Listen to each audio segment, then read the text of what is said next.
Hey there, I'm Rachel Carter. At 35, I was living what most would call the American dream, chief of surgery at Johns Hopkins Hospital in Baltimore, Maryland, pulling in a six-figure salary and saving lives daily. But to my family? I was the black sheep. The one who threw it all away because I picked a stethoscope over a minivan and a 2.5-kid household. Every Thanksgiving in our little Annapolis split level, I'd hear it, "Rachel's still playing doctor," they'd murmur. Over mashed potatoes, their voices thick with disappointment.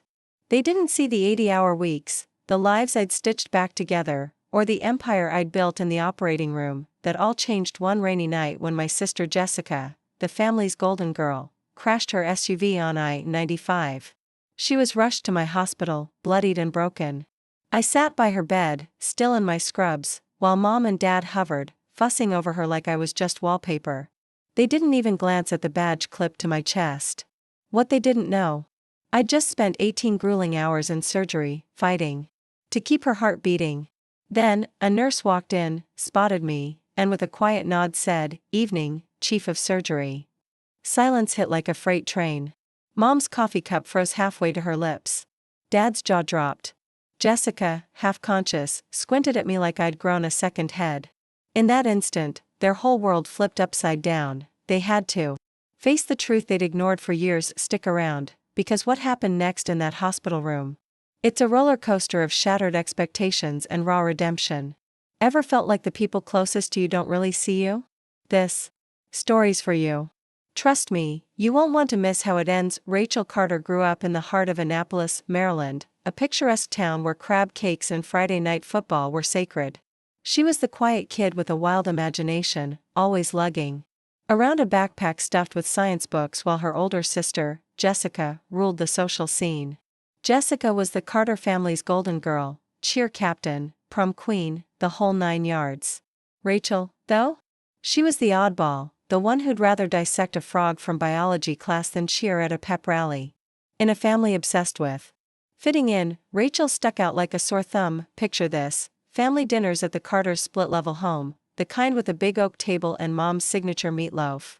Jessica would regale everyone with stories of scoring the winning basket in a JV game or planning the homecoming float. Their parents, Dad, a little league coach with a buzz cut, and Mom, the PDA queen, would hang on her every word. Then Rachel would pipe up, maybe about her latest science fair project or how she dreamed of being a surgeon. The room would go still. "That's sweet, Rachel," her mom would say, passing the mashed potatoes, "but med school's a pipe dream. Nursing's more practical." Her dad would nod, adding, "Doctors work 80-hour weeks.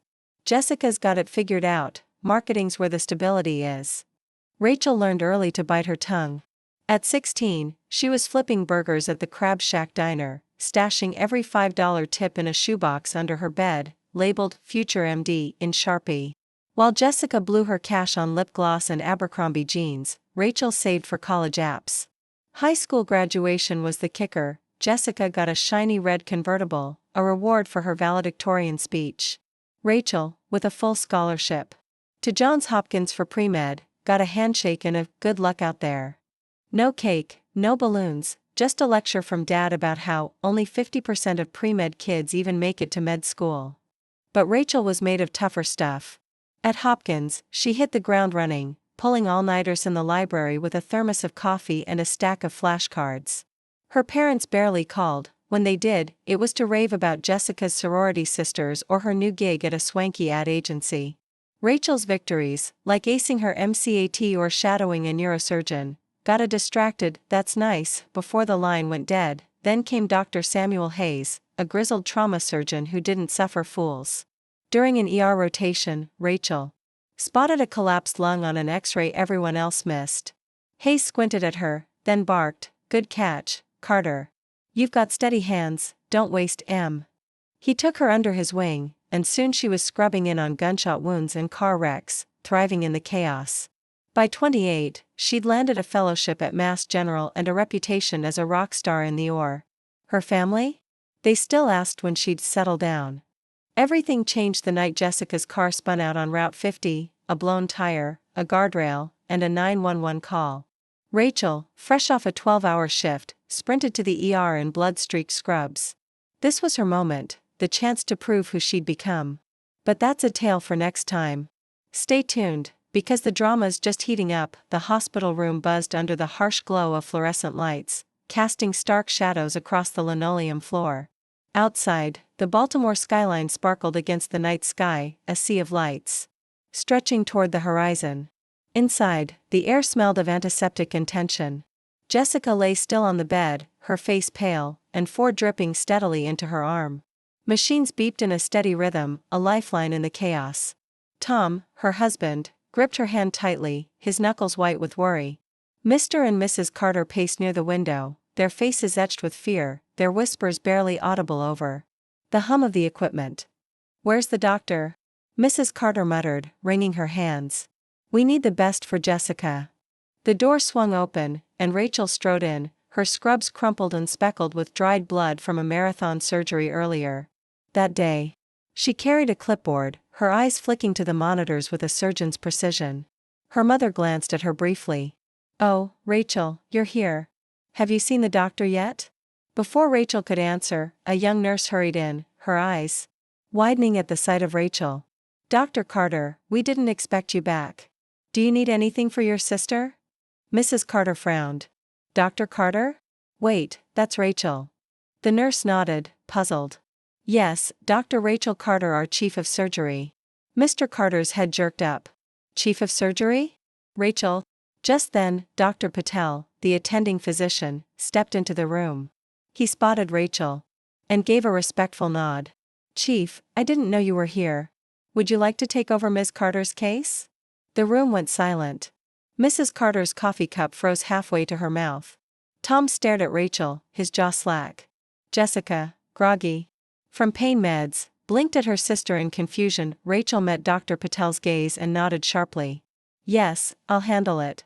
"Very well, Chief," Dr. Patel said, stepping aside. Rachel turned to the nurse. "Get me the latest labs and imaging. Now." "Yes, Dr. Carter," the nurse replied, darting out. As the door clicked shut, Mrs. Carter stammered, "Rachel, what's going on? You're the chief of surgery?" Rachel set her clipboard down, her voice steady. "Yes, Mom. I've been chief for 6 months. But, you never told us," her father said, his voice rising. "You never asked," Rachel shot back, her tone calm but firm. "You were always too busy with Jessica's awards or Tom's business deals to notice what I was doing." Jessica, her voice faint, reached out a trembling hand. "Rach, I'm proud of you." Rachel took her sister's hand, her expression softening. "Thanks, Jess." A memory flickered in Rachel's mind. 2 girls in a backyard 20 years ago, Jessica basking in praise while Rachel vowed silently, "I'll show them someday." That day had come. Dr. Patel returned with a tablet. "Chief, the CT shows a subdural hematoma. It's small, but we need to watch it." Rachel's focus snapped back. "Start her on mannitol 20 grams for push. If the swelling doesn't drop in an hour, we'll prep for surgery." "Yes, Chief," Dr. Patel said, exiting quickly. The family watched, stunned, as Rachel took charge, the staff moving like clockwork under her command. Mrs. Carter's eyes brimmed with tears. "Rachel, we had no idea. We're so sorry." Rachel sighed. "You didn't see me because you didn't look. But it's okay. I just needed you to know who I am." Jessica smiled weakly. "You're amazing, sis." But the road to healing both Jessica's and the family's was just beginning. The hospital room was still, the steady beep of Jessica's heart monitor cutting through the quiet. Beyond the window, Baltimore's skyline sparkled, the inner harbors lights dancing on the Patapsco River, about 2 miles away. Rachel sat by her sister's bedside, her scrubs creased from a 12-hour shift, her mind buzzing. She'd just told her family the truth, chief of surgery at Johns Hopkins, and the air felt thick with unspoken words. Mrs. Carter stepped closer, her hands shaky as she sat beside Rachel. "Sweetheart, we were wrong," she said, her voice cracking. "So wrong." Rachel glanced at her mom, the woman who'd framed Jessica's cheerleading medals but tossed Rachel's science awards into a drawer. Her dad stood by the window, staring at the city, silent as a statue. He hadn't spoken since she dropped the bombshell, and that said more than words ever could. "Mom, it's not about being wrong," Rachel said, her tone gentle but firm. It's about never thinking I could be right. I busted my tail. To make you proud, but it was like I didn't exist. You wanted me to be Jessica, cheerful, predictable. I'm not her. Tears brimmed in Mrs. Carter's eyes. We just wanted you safe, happy. Med school, surgery, it's brutal. We didn't want you to crash and burn. Rachel gave a dry chuckle. But I didn't crash, Mom. I soared. Youngest chief of surgery in the country, and you never even asked how I was holding up. Her dad turned, his voice rough like gravel. We should have been there, kiddo. You were always different. Too smart for us, maybe. It threw us off. For the first time, Rachel saw their fear, not malice, just uncertainty. They hadn't known how to cheer for a kid like her, so they'd stopped trying. It didn't erase the hurt, but it made it easier to breathe. Jessica stirred, her voice a whisper. Ratch. Rachel grabbed her hand. Hey, Jess. You okay? Like a linebacker tackled me, Jessica said, smirking through the pain. Then her face softened. You saved me, didn't you? Yeah, Rachel nodded. Caught the bleed just in time. You're tough, sis. Jessica's grip tightened. I always knew you were amazing.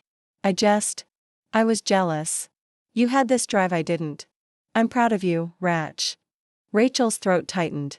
Years of competition faded into something new, respect, maybe even love. The next morning, Rachel stood on the hospital rooftop, the Chesapeake Bay glowing under the sunrise, some 20 miles east. Her phone buzzed, a text from her dad. Diner on Pratt Street? Let's talk. She smiled. That diner, with its sticky booths and bottomless coffee, was where they'd celebrated Jessica's milestones. Now, it was her turn. Her parents were already there, coffee steaming. Her dad stood, hugging her tight. Sit, kiddo. We've got catching up to do. Over pancakes stacked 6 inches high, they listened as Rachel shared her story, grueling nights at Hopkins, the senator's surgery that made headlines. They didn't interrupt. They just nodded, awestruck. We're proud, Ratch, her mom said, eyes misty. We're here now. It wasn't a fix, but it was a start point. 6 months later, Rachel hosted Thanksgiving in her Federal Hill townhouse, a 5-minute walk from the hospital.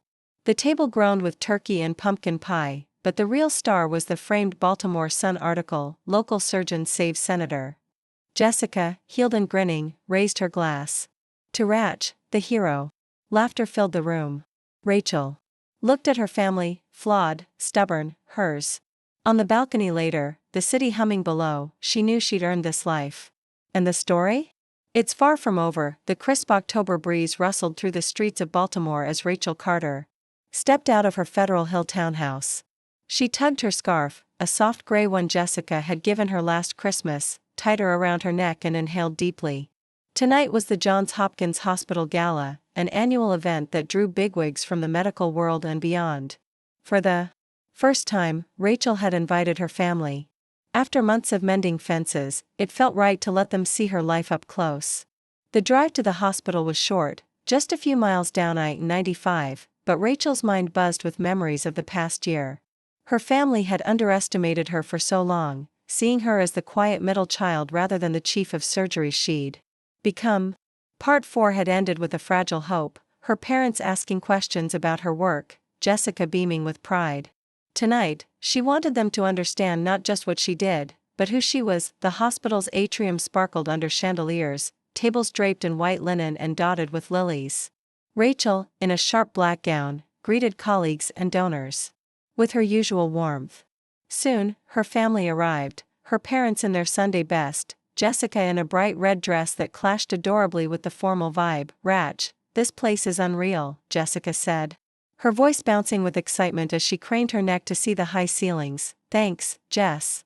I'm so glad you're here, Rachel replied, pulling her sister into a quick hug. Her parents approached, looking a little stiff but smiling. You look beautiful, Rachel, her mom said, her voice catching just a bit. Thanks, Mom. You guys clean up nice too, Rachel teased gently. The night hummed along smoothly until Rachel took the stage to accept an award for her work in trauma surgery. The crowd's applause roared in her ears, and when she glanced at her family, she saw her dad's jaw tighten with something like awe, her mom brushing away a tear. Afterward, she introduced them to her team. Dr. Patel, her right-hand man in the OR, clapped her dad on the shoulder. Your daughter's a legend, Mr. Carter. Saved my life once, literally, during a messy bypass. Her dad blinked, stunned. She never told us that. Rachel shrugged. Just another day at the office, Dad. Then her pager buzzed, sharp and insistent. She checked it, code blue, ER. Multi-car crash on I-95, 6 victims inbound. Her stomach flipped. I've got to go, she said, turning to her family. Emergency. Stay here, enjoy the night. But her dad shook his head. We're coming with you. We need to see this. Rachel hesitated, then nodded. Okay, but stay back. The ER was a war zone, stretchers everywhere, nurses shouting vitals, the air heavy with blood and antiseptic. Rachel swapped her gown. For scrubs in record time, her focus narrowing. Male, 32, BP 80/40, chest trauma, get him 2 or 2 now. She called, her voice cutting through the chaos. Her family huddled near the lounge, watching as she worked. She moved like a conductor, directing her team with precision, stitching a torn artery here, cracking a chest there. Hours blurred into a haze of adrenaline and exhaustion. When it was over, they'd saved 5 out of 6. Not perfect, but a win. She found her family waiting, faces pale but eyes wide with respect. You okay? Her mom asked softly. Rachel nodded, wiping sweat from her brow. Yeah. We did what we could. Jessica flung her arms around her. You're a freaking superhero, Ratch. Back at the gala, word of her heroics had spread. As she walked in, the room stood and clapped, loud and long. Rachel blushed, but her chest swelled. Later, in the car, her dad spoke up. Rachel, I was wrong. I didn't get it, the hours, the lives you save. I'm proud of you, kid. Her mom squeezed her hand. We all are. No more looking back, just forward. Rachel smiled, the weight of years lifting. They weren't perfect, but they were hers, and they were finally seeing her. Rachel Carter sat on the balcony of her Federal Hill townhouse, the cool October breeze carrying the faint scent of the Chesapeake Bay, just a few miles away. The lights of Baltimore's inner harbor twinkled in the distance, casting a soft glow over the water. She sipped her glass of red wine, savoring the quiet after the whirlwind of the hospital gala and the emergency that had followed.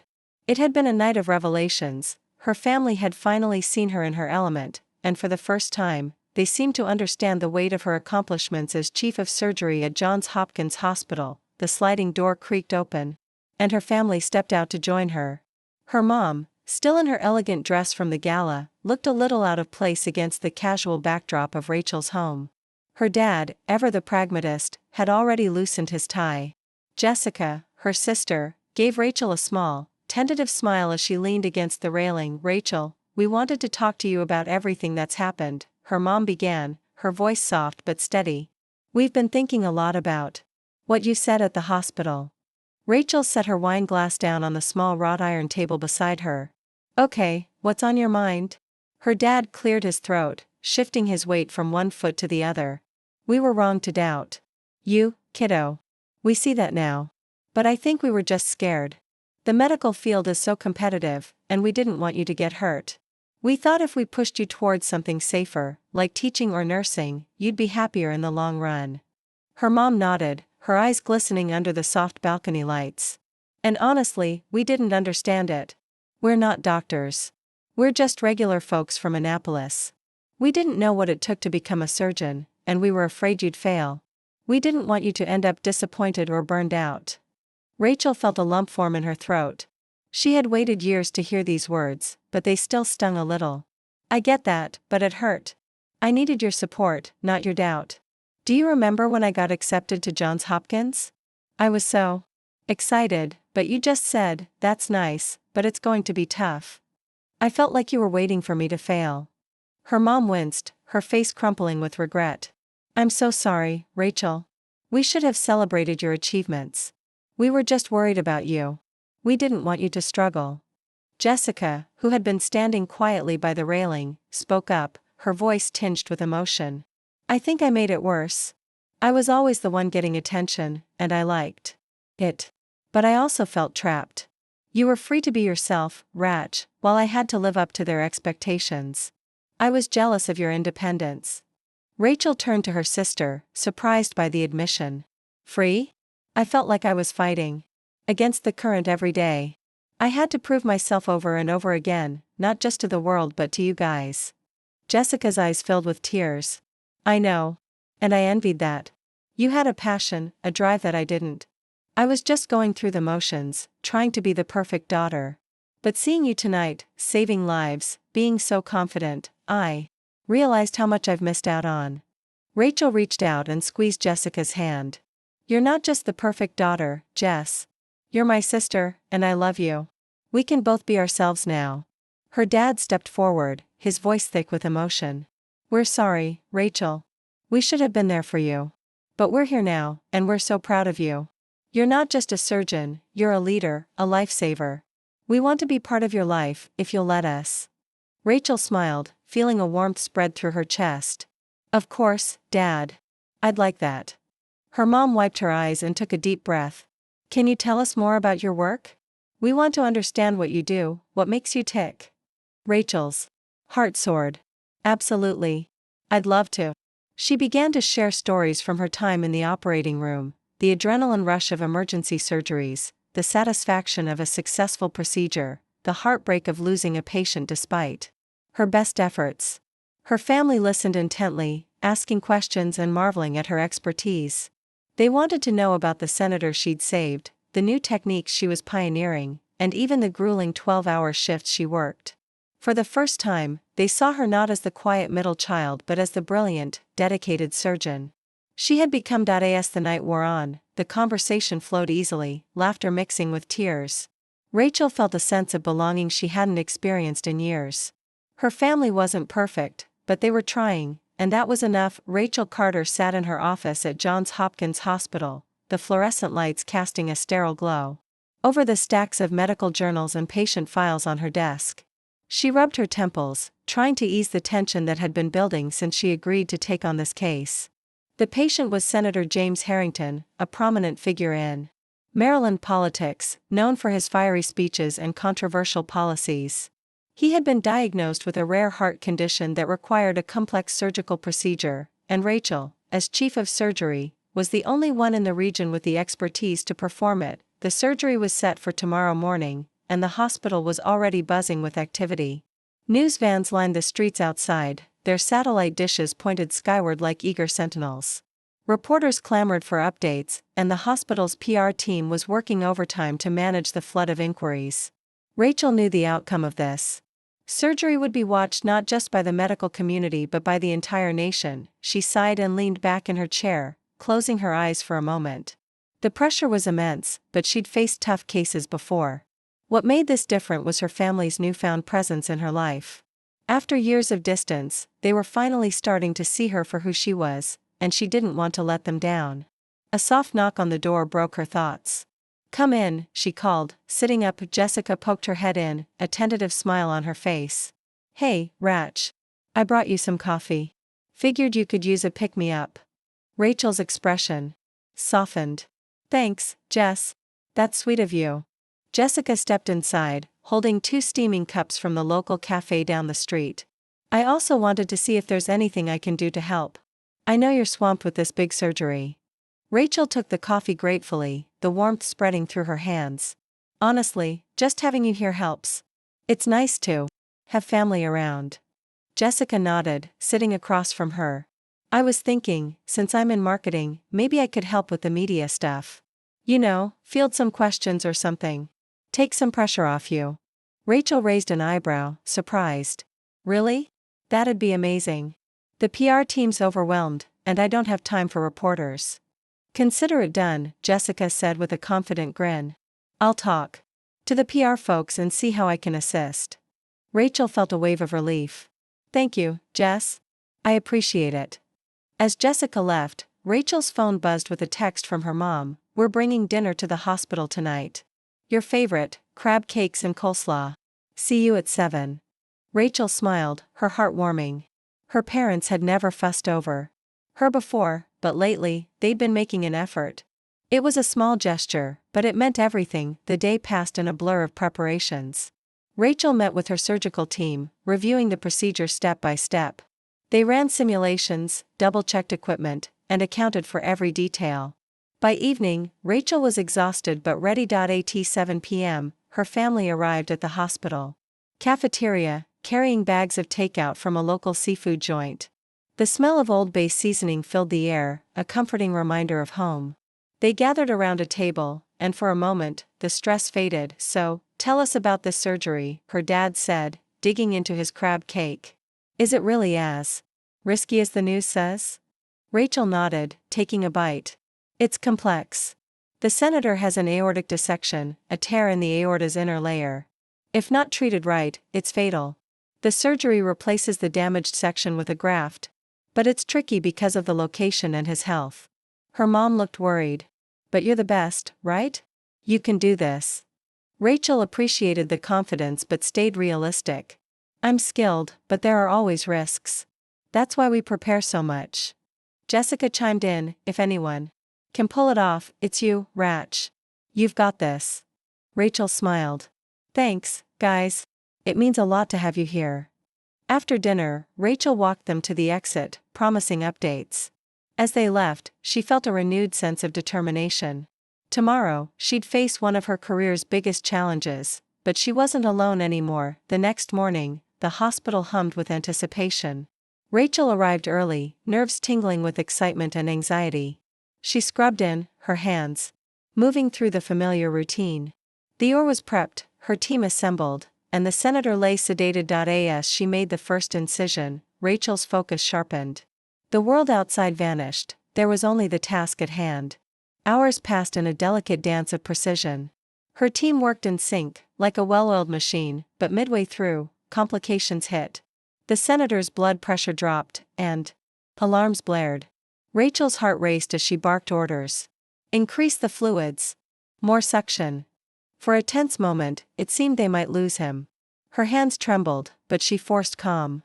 She'd trained for this. "Stabilize the pressure," she commanded, voice steady. "We're almost there." Slowly, his vitals improved. After what felt like forever, they completed the graft. The surgery was a success. Exhausted but elated, Rachel stepped out, peeling off her gloves. The news spread, and soon, the staff was cheering. Jessica rushed to hug her. "You did it, Rach. You're incredible." Rachel laughed, tension melting. "We did it. The whole team." Later, as the media frenzy peaked, Rachel faced reporters with her family by her side. She answered with poise. When asked how she stayed composed, she glanced at them and said, "I have a great support system. My family's belief in me makes all the difference." Her dad beamed, her mom teared up, and Jessica squeezed her hand, whispering, "We're so proud of you, Rach." In that moment, Rachel knew the years of doubt were behind them. They were a family united. Rachel Carter stood on the balcony of her Federal Hill townhouse, gazing out at the twinkling lights of Baltimore's Inner Harbor. The cool October breeze carried the faint scent of the Chesapeake Bay, a familiar comfort that reminded her of home. It had been 3 months since she successfully performed the high-stakes surgery on Senator James Harrington, a feat that had solidified her reputation as one of the top surgeons in the country. Life had settled into a rhythm, her days filled with surgeries, her evenings with family dinners and laughter. For the first time in years, she felt truly at peace, but peace, as Rachel knew, was often fleeting.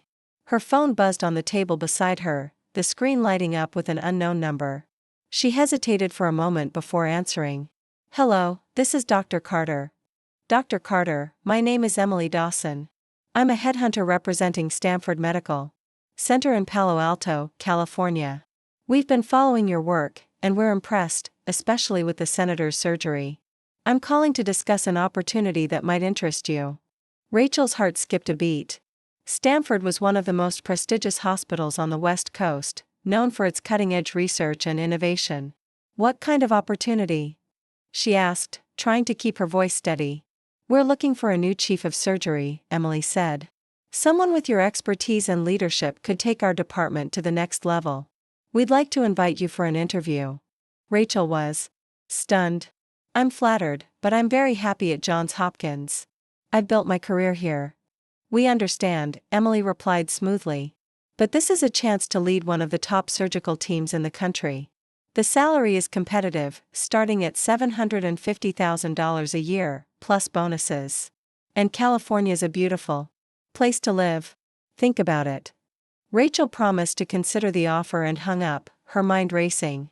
She loved Baltimore, its historic charm, its proximity to her family, the life she'd built. But Stamford was a dream for many surgeons, a place where she could push the boundaries of medicine even further. That evening, she invited her family over for dinner to discuss the offer. They gathered around her dining table, the smell of roasted chicken and garlic mashed potatoes filling the air. Her parents, now fully invested in her career, listened intently as she explained the situation.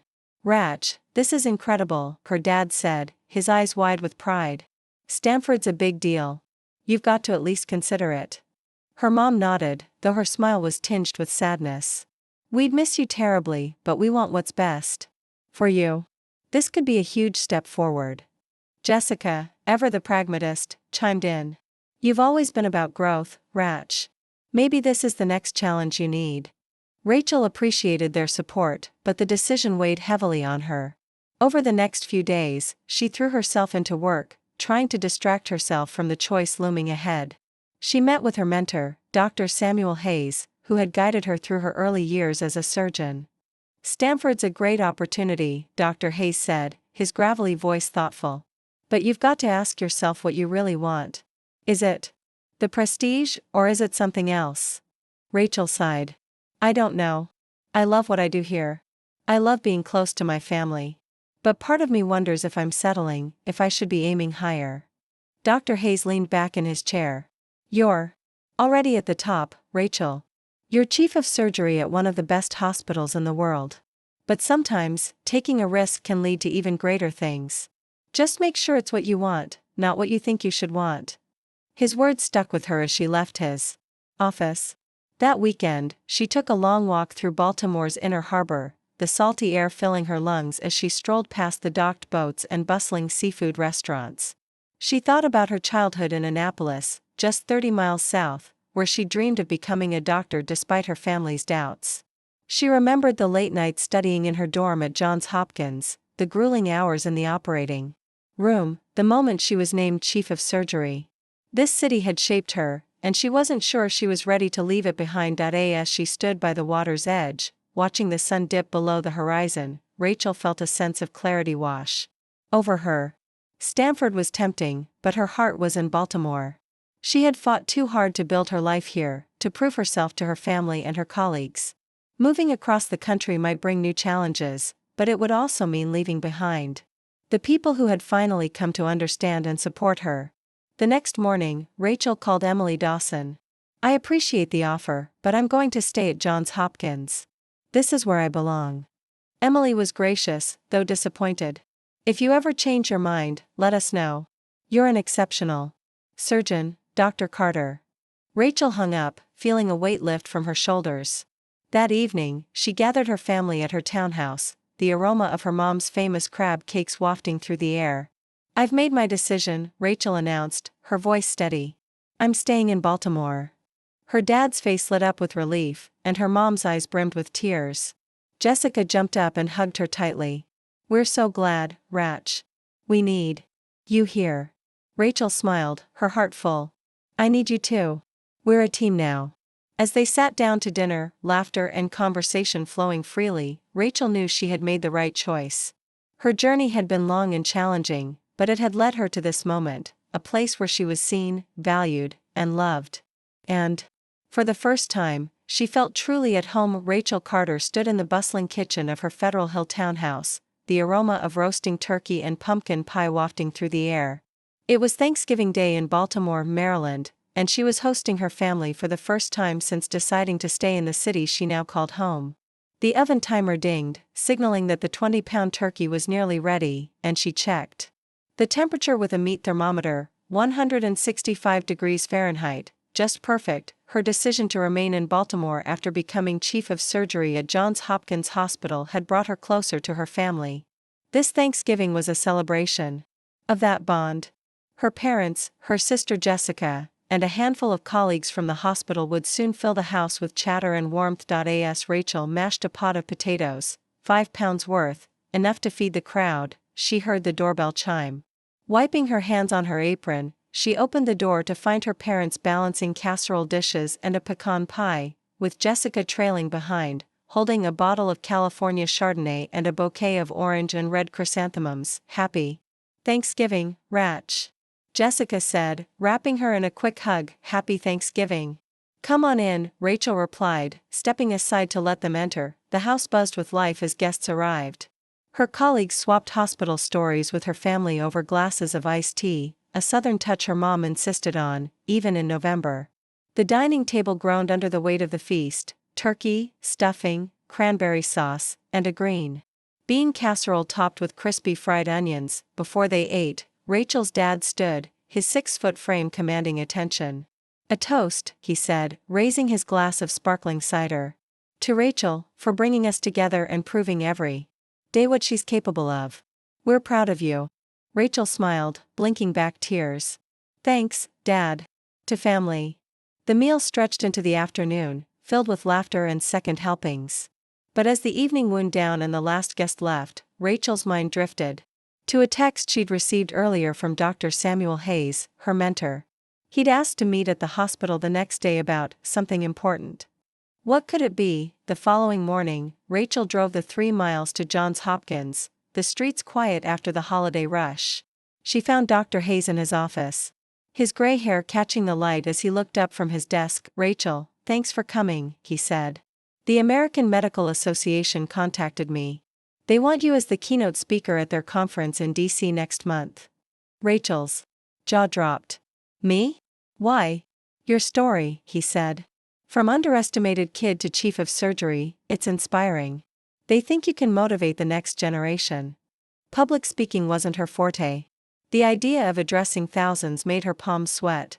"I'm not sure I'm the right person," she admitted. Dr. Hayes leaned forward. "You've faced bigger challenges than this and come out on top. Think it over." Over the next week, Rachel wrestled with the decision. Her family urged her on. "You've got this," Jessica said, sprawled on Rachel's couch with a mug of hot cocoa. "People need to hear what you've been through." Finally, Rachel called Dr. Hayes. "I'll do it," she said, her voice steady. The weeks flew by in a flurry of preparation. She wrote her speech, practiced it until her throat was hoarse, and leaned on her family for feedback. When the day arrived, she stood backstage at the D.C. Convention Center, heart pounding as she peeked at the crowd, over 5,000 strong. Taking a deep breath, she stepped into the spotlight. "Good morning," she began.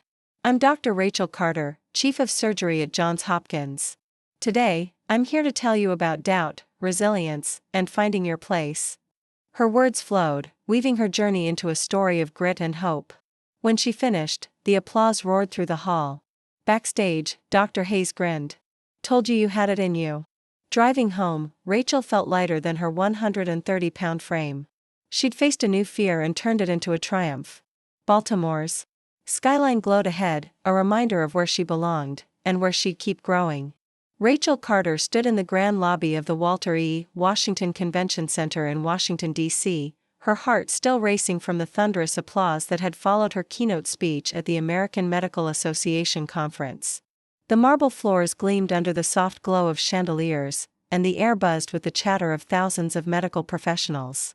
Rachel, now a nationally recognized figure, felt a mix of exhaustion and exhilaration as she navigated the crowd, shaking hands and exchanging pleasantries. As she made her way to the exit, her phone buzzed in her pocket. She pulled it out to see a text from her sister, "Jessica, you were amazing, Ratch. We're all so proud of you. Dinner at your place tonight to celebrate? I'll bring the crab cakes." Rachel smiled, her chest swelling with warmth. "Sounds perfect. See you at 7, she typed back, slipping her phone into her coat. The drive back to Baltimore was a blur of autumn colors, the leaves along I-95 ablaze with reds and golds. By the time she pulled into her driveway in Federal Hill, the sun had dipped below the horizon, casting a soft twilight over the neighborhood. Her townhouse, a cozy 2-story with a view of the inner harbor, felt like a sanctuary after the whirlwind of the past few days. Inside, the aroma of roasted vegetables and garlic greeted her. Her parents had arrived early to help set up. Her mom was busy arranging a platter of Maryland-style crab cakes, while her dad uncorked a bottle of California Chardonnay. Jessica was setting the table, humming along to a jazz tune playing softly in the background. "Rach, you're home," Jessica exclaimed, rushing over to hug her. "You were incredible today. I watched the live stream, you had the whole room hanging on your every word." Rachel laughed, her cheeks flushing. "Thanks, Jess. It was nerve-wracking, but I'm glad I did it." Her dad raised his glass. "To Rachel, for showing the world what she's made of." They clinked glasses, the sound ringing through the room like a promise. As they sat down to dinner, the conversation flowed easily, stories from the conference, updates on Jessica's marketing projects, and her parents' plans for a weekend trip to Annapolis. But as the evening wore on, Rachel's mind drifted to a conversation she'd had earlier that day. A representative from the National Institutes of Health, NIH, had approached her after the speech, offering her a position leading a new surgical research initiative. The role would involve relocating to Bethesda, Maryland, just 40 miles from Baltimore, but it would mean stepping away from her duties at Johns Hopkins. Rachel hadn't mentioned it to her family yet, unsure of how to broach the subject. The offer was tempting, working at the forefront of medical innovation, shaping the future of surgery. But it would also mean leaving behind the hospital where she'd built her career, the city she loved, and the family she'd finally reconnected with. As they finished dessert, a homemade apple pie her mom had baked, Rachel took a deep breath. "There's something I need to tell you all," she said, her voice steady but tinged with uncertainty. Her family looked at her, their expressions a mix of curiosity and concern. "I've been offered a position at the NIH," she continued. "It's a big opportunity, but it would mean moving to Bethesda and leaving Johns Hopkins." Her dad's brow furrowed.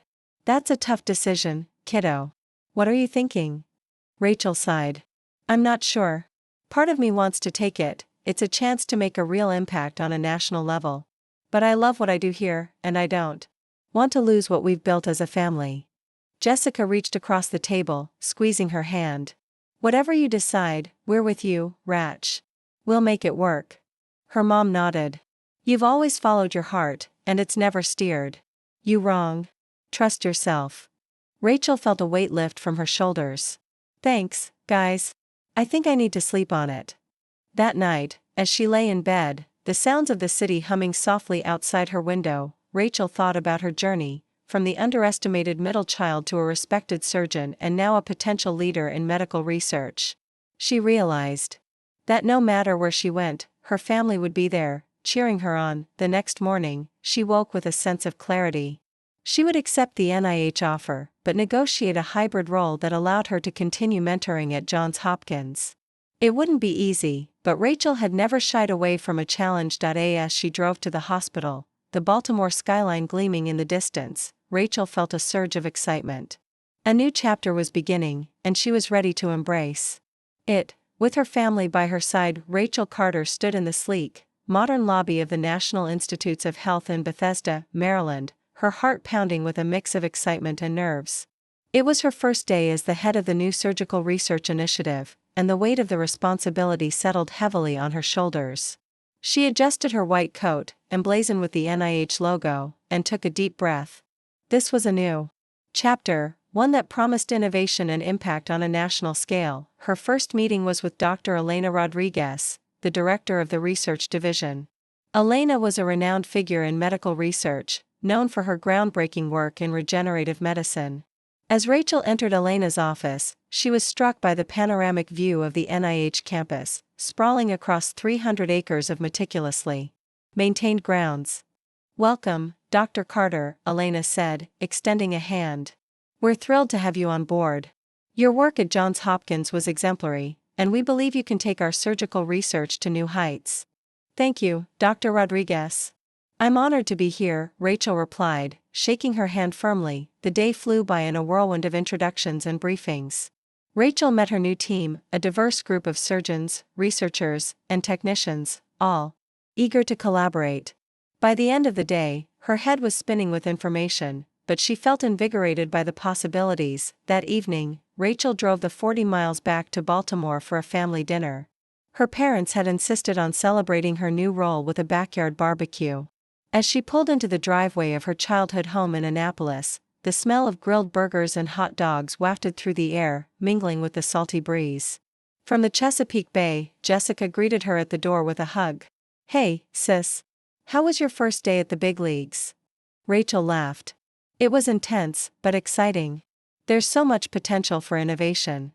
Her dad, manning the grill, flipped a burger and grinned. "We're proud of you, kiddo. Just don't forget to come back and visit us lowly Baltimoreans." Rachel rolled her eyes playfully. "As if I could forget. You know I'll be here every chance I get." The evening was filled with laughter and stories. Her mom had even baked a cake, decorated with the NIH logo and frosting. As they sat around the picnic table, Rachel felt a deep sense of contentment. Her family had come a long way from doubting her abilities to celebrating her achievements. Later that night, as Rachel drove back to her new apartment in Bethesda, she reflected on the day's events. The NIH was a world away from the familiar halls of Johns Hopkins, but it was a challenge she was ready to embrace.